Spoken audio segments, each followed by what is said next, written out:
What's up everybody, welcome back to my channel. Today's video is going to be about zero-based budgeting and how to manage your finances as a millennial or as a beginner to personal finance. One of the reasons I did want to film this video is because my guilty pleasure lately has been binge watching those what I spend as a whatever-year-old in whatever city in a week. Those are so binge-worthy. You guys should definitely check them out. I've actually made my own, and I have just been absolutely frightened by how much money people my age are spending.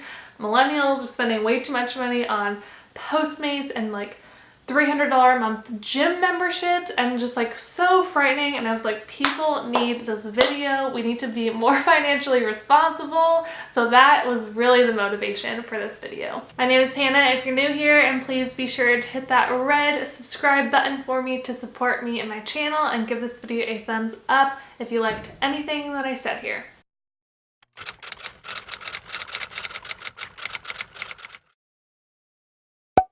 So I've always been pretty passionate and weird about finances. I grew up in a home where there was a lot of that kind of going around with my grandparents, and my dad's a financial planner, so I feel like it's just in my genes. It really fascinates me at the core, and I just love it. I also feel like millennials are getting a really bad rep for managing their finances poorly, and I don't think that should be the case. I think we're a super resourceful generation, and because of that, I think we should be mastering our finances. So because I have talking to a lot of people and friends, because people kind of know that I'm really into this stuff, I think they seek advice from me and tips and things like that. So I thought, let me just make a video, that way I can also be sending a link to my friends when they have questions. So if you just ask me a question, this is for you, keep watching. It's really easy to get overwhelmed in the world of finances because there are so many aspects. I am in no way, shape, or form an expert. I just know as of right now what's been working for me, but I don't really know a ton about investing and stocks. I do know a bit about investing, but not down to like the nitty-gritty of the stock exchange and how all that stuff works. So if you're looking for that kind of stuff, this is not the video for you. I'm going to go over some of the basics: when to start budgeting, how to start budgeting, how zero-based budgeting works, the spreadsheets that I use, some apps you can use, my favorite books, my favorite resources, including YouTubers that I really like to watch and different podcasts. So it's just going to be a good information session for you and hopefully motivate you to get started today. As you saw, the title of this video is about zero-based budgeting. Well, that's going to be the main part of it. So this concept, I think, was developed by Dave Ramsey and his team. So I really like Dave Ramsey. He's one of the resources I was going to mention in this video. He does what is called zero-based budgeting, but first I want to go over what he calls the 7 baby steps. So these are like steps to get your finances in order, and it's kind of like a long-term list. So it's not just like in one day you can do all the steps. Like, they're pretty big steps, so they take a while, even though they're called baby steps.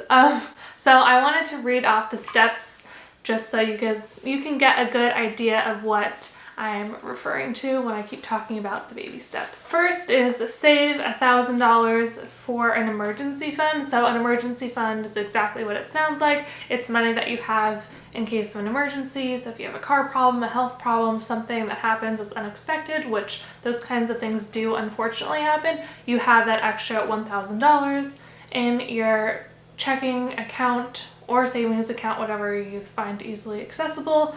That way you can use that money should you need it, and you don't have to worry about not being able to afford certain things when those emergencies do come up. Baby step number 2 is to pay off your debt. So this is huge. I know a ton of people out there have student debt and other types of debt, credit card debt, things like that.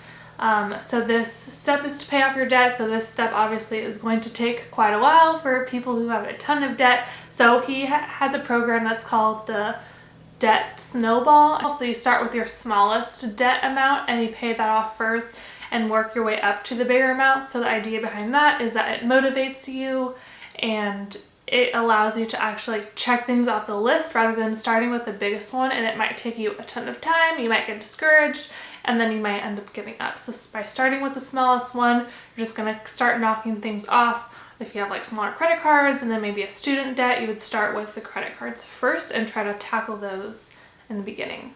Baby step number 3 is to save 3 to 6 months worth of an emergency fund. So worth of expenses and emergency fund.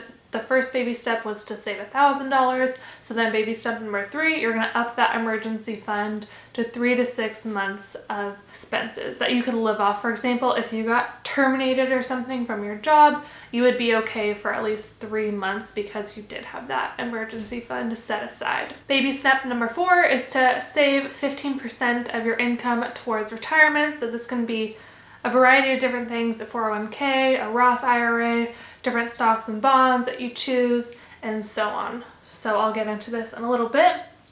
Number 6 is to pay off your home early. As you can see, these steps kind of go over a long period of time. So this could take 30 years between starting baby step number 1 and finishing baby step number 7. So 6 is to pay off your home early. I can't really relate. I don't really have a home, but just so you know, that's number 6. And then number 7 is to build wealth and give. So that's later, closer towards your retirement age. So those are the 7 baby steps. Those are kind of the basics that Dave Ramsey's whole business, I think, is built off of, those 7 basic steps. So that's certainly a good place to start, especially because it kind of jumps right into paying off your debt. And I know that's super important because interest rates are so high and it's just a heavy weight to be carrying around all that debt. And I always suggest when people come up to me to ask me about finance, I'm like, do you have any debt? Start there. Of course, after they already have an emergency fund. So I want to just tell a little bit about what I do personally so you can see what works for me. And then I'll go into different tips and things that I have based off of Dave Ramsey's zero-based budgeting. And I'll show you my spreadsheet and exactly how I do the zero-based budgeting, as well as some other good stuff. So what I do for my personal finances, number 1, I live frugally. I don't buy a ton of extravagant things. It's just not really my style. Like I said, have grown up like this, so money's kind of always on the mind, and I don't like to just make reckless purchases. So I do that. I also have no debt. I just paid off my car over a year ago, which was my last little, I've never had any debt. That was my only debt. So that's done. I don't ever put money on my credit cards that I can't pay off immediately. So I never spend money that I don't already have. That way I don't get in that vicious credit card cycle that I know a lot of people unfortunately have gotten into. And I also budget every single month. So I have a strict budget every single month that I like to stick to, and I track it on a spreadsheet to hold myself accountable and make sure I know exactly where every dollar of my money is going. I also live with my mom, which is a nice setup. I still do pay her a good chunk of rent, but it is certainly a bit less than I would be paying in San Diego because it's really expensive to live here. So I'm just kind of renting this room out of her apartment. And another way that I save money is I have this really sweet setup. So as you probably know from my channel, I love to cook. So my mom and I have a little bargain going on where she buys all the groceries and I cook her dinner every single night, and on the weekends I'll cook her like lunch and breakfast, and then she also does the dishes. And I think I'm obviously getting the way better end of the deal because I don't have to pay for groceries, and I love cooking anyways. Plus I would already be cooking for myself, so it's not like it's some extra work. I just have to like add a few more ingredients to make it enough for 2 people. So that has definitely saved me a lot of money. I still do spend some money on groceries if Trader Joe's. If you know Trader Joe's, you know why I still buy groceries, because I just like to go in there. It's fun to hang out and get some snacks, and they have good stuff and whatnot. So, but I do save money a ton there on the groceries, and then also on rent. Little things, I also have a Costco membership, so I only get my gas at Costco. I did a video about minimalism that might be up yet, but I'm not sure. I do have my nails done right now, but I get my nails done maybe once or twice a year. Like, that's just something I don't do. I don't spend hundreds of dollars getting my hair done. I just don't do those super extra things that some people do. I really try to save money. And another thing that I do is I try to sleep on every big purchase. I do not like to participate in like impulse buying. I don't think that's ever a good thing to do, and that has certainly saved me a lot of money because a lot of times I realize the next couple days or the next day that I don't actually need or want that item anymore. Alright, so now I do want to show you how the zero-based budgeting works. So just to start off, the idea of zero-based budgeting is you have your paycheck and you have to allocate every single dollar of that paycheck to a certain category. So the idea is you're not supposed to have like $200 unaccounted for that just sit in your checking account. Like, you need to know exactly where every dollar is going. And if you have extra, then you put it in your savings. Like, you're supposed to be intentional with every single dollar. Speaking of the words every dollar, Dave Ramsey has a great app for this, for zero-based budgeting. It's called the Every Dollar app. So you can certainly check that out too. It's really helpful, but I just decided I like to do my spreadsheets more, so I am going to show you how I budget on my spreadsheet now. Okay, so here is my monthly budget tracker. I will have the link to this spreadsheet in the video description box. So if you want to use this spreadsheet, when you click on the link, you'll just need to go to File, then make a copy. That way you can edit it. So I'll just do that so you can see. And it'll open up the exact same spreadsheet again right here in a new tab. So these are all just hypothetical numbers. These are not my personal numbers. I just populated it for an example.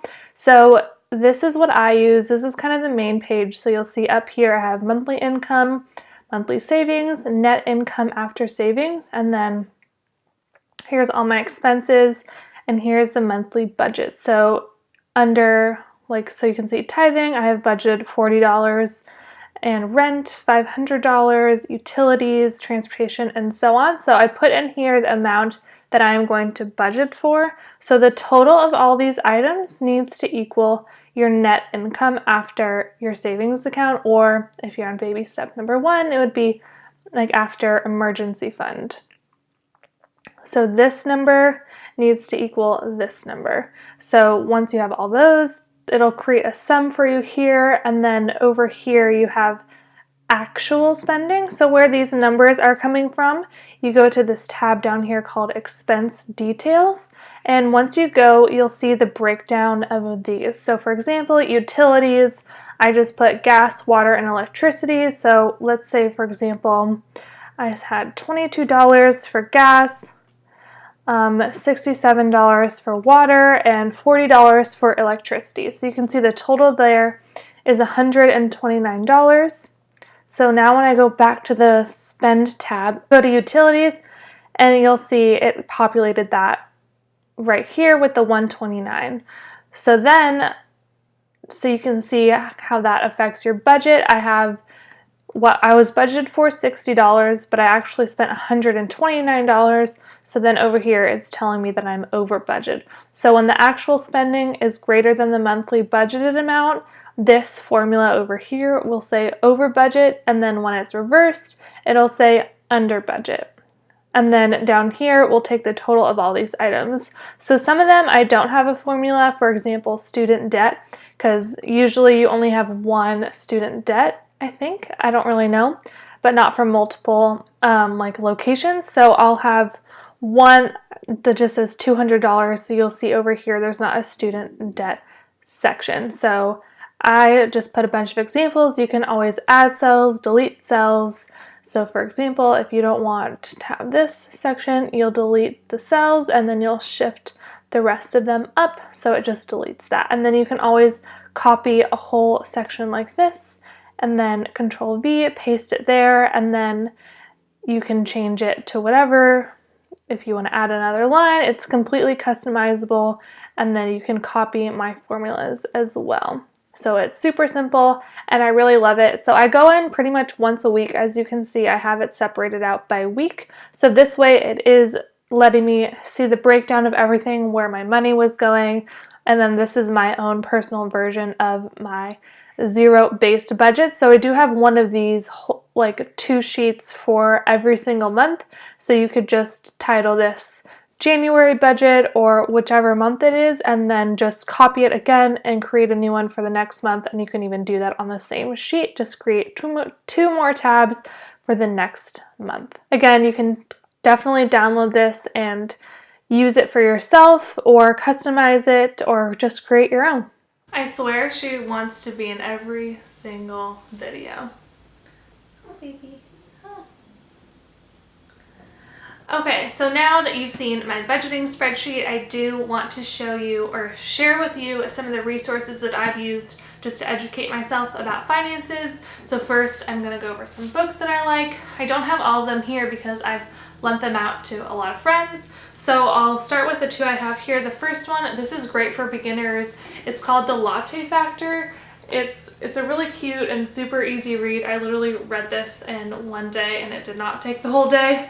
It is by David, I think Bach, B-A-C-H. It's in the form of a story, so that makes it a really easy read, and just about kind of the basics of finance and why you should always pay yourself first, aka save for retirement before you go spending on other things, and just how to live more intentionally. So this is a great one for beginners, and actually got it signed by the author. I'll also mail this to you if you want to borrow it or if you want to have it. Just let me know. The next one that I'm actually not finished with but I've been loving so far is by Chris Hogan. It's called Everyday Millionaires. He is actually on the Dave Ramsey team. So here's what that one looks like. I actually got this book from Costco. I think it was like 20 bucks or so. This is really great. It's the biggest study that's ever been done on millionaires. So I think they did a study on like 10,000 millionaires. So people who have over $1 million or more in their net worth, and how they did it, what their lifestyle was like, what they put their investments in. And it's really awesome because it's actually people who have the experience, not just random people on YouTube who are giving all this financial advice but don't have really anything to show for it or back it up. So I really like this so far. I'm not even halfway through, but I've been really enjoying it. So my other two favorite books, one of them is called Money Diaries. I absolutely love this book. I think that this one would be a good start, and then Money Diaries would be a good second book to read. It's really, really awesome. It's kind of hard to explain. It's by Refinery 29, and it's about like how people spend their money, and it's like 10 or so basic steps of things you can do today. So for example, one of them is open a high yield savings account. So that's super easy. You shouldn't have your savings just sitting in a regular checking or savings account at like Wells Fargo or Bank of America or anything, because you're literally earning the crappiest, lowest interest. So you should put your money in a high yield interest bearing like savings account so you can actually get some money for your money that's in there. So that's, for example, one of the steps that's in the Money Diaries book. And then the last book that I absolutely love, this was the first finance book I ever read. It's called Step for Life. I forgot who it's by, but it is really awesome. It's a little bit more advanced. I would say it's the most advanced of all of these, so I would save that one for last because it can be a lot to take in if you don't have all this background information first. So those are the books that I like, and then I did want to share some YouTubers that I really like. So of course, first, Dave Ramsey is awesome. He also has a podcast that's great, and he goes over the baby steps. So if you just search like on YouTube, Dave Ramsey baby steps, it'll definitely come up. It's really awesome. And then the next one is Graham Stephan. He's hilarious. He's a real estate guy. He posts videos very regularly and very digestible, easy finance stuff. So if you're like, I want to open a credit card but I'm not sure which one, you can literally just type in like Graham Stephan credit card, and he has like 3 videos on like why you should choose which credit cards. The last one I really like is called The Financial Diet. It's really awesome. I forget who the name of the lady is who started that channel, but she's awesome. They do different interviews and just fun little videos on their channel to help you learn more about finances too. So overall, I think the most important thing to do with finances is to just be resourceful, educate yourself, and start now. And I think that'll make it easier and less overwhelming. You just start learning one thing at a time. So if you just want to start with reading this book, and at the same time reading this book, you start saving for your $1,000 emergency fund, which is baby step number 1. You're way ahead of a ton of other people. It's just about starting somewhere, and you could start today. I also did want to share some of the things that I use for investment help. So I do invest quite a bit of my money. And one of the, well, I have a 401k with my work, so I definitely take advantage of that because there is a company match, so I do that. It's pre-tax, also reduces my taxable income, which we all love. And then I also love Betterment. So Betterment is a program that you can put your money into, and they invest the money for you based on the preferences that you choose. So it's kind of like the set it and forget it. Although you shouldn't really ever forget it, you should definitely check your money regularly. So you can do that, and they'll invest the money for you, and you can watch it grow, and it's super safe. A bunch of people recommended it, but do your own research. I'm not telling you you should definitely do that, but I personally like it. It's been really great for me. I've already earned a good amount of money in there, and yeah, just do your own research. I actually found out about Betterment because the Minimalists recommended them, and I really trust their opinion because they actually work or have done interviews with Chris Hogan as well, so I feel like they have got a good head on their shoulders as far as finances, and they recommended it. So that I really liked. I also have a Roth IRA, individual retirement account through Betterment that I really like as well. And then I also have some stocks that I use. There's an app called, what's it called? Webull, I think. I just signed up a couple days ago because they had a promotion that you get 2 free stocks valued at $1,400. So I literally just invested that. You had to put in a minimum of $100. So I was like, absolutely, let me do that. And then you can literally cash out the next day and get your $1,400. So I just did that. But I'm always looking at different promotions and things that are going on. So I try to stay as on top of it as I can. Well, I hope that wasn't too overwhelming for you. At least I hope you got a good idea on what zero-based budgeting is, because I think it's a super helpful tool. Oh, the other thing I forgot to mention was the apps that I like to use. So if you don't like the Every Dollar app by Dave Ramsey, you do have to input every purchase you make, so it is a bit more time consuming, although that's what I also do on my spreadsheet. I think it's great to have to do that for accountability, but if you don't like that style and you know you'll still be on top of it, you can use the Mint app. So you connect the Mint app with all your bank accounts, and it actually will take your purchases and categorize them for you, so you can then see graphs and charts and summaries and different reports on your spending and all your account balances and all that good stuff. I used to have that. It was really great. I just found that I wanted to have like more control over it, and I had more accountability when I had to go in there and input all the different amounts, because it helped me realize more versus just seeing a total at the end of the month and being like, okay, that was a lot, I'll try to do less next time. Now when I input it, I'm like, wow, I spent $6.50 on a latte. That's ridiculous. Definitely need to stop doing that. Okay, that is going to be it. I hope that you learned a bunch about personal finances and you're motivated and excited to do more research and get started today. Let me know what you do for your personal finances. I love learning, and I just want to keep consuming all of that information so I can set myself up for success in the future, and hopefully you will do the same. I also have another video coming soon, or it might be uploaded already. If it is, I'll put it in the cards up here, but it is about what I spent in a week as a 24-year-old living in San Diego. So that might give you a good idea of kind of what my lifestyle is like, how I live frugally. So I will link that in the cards and down below if it is up already. Certainly check it out. And with that, I will see you guys in the next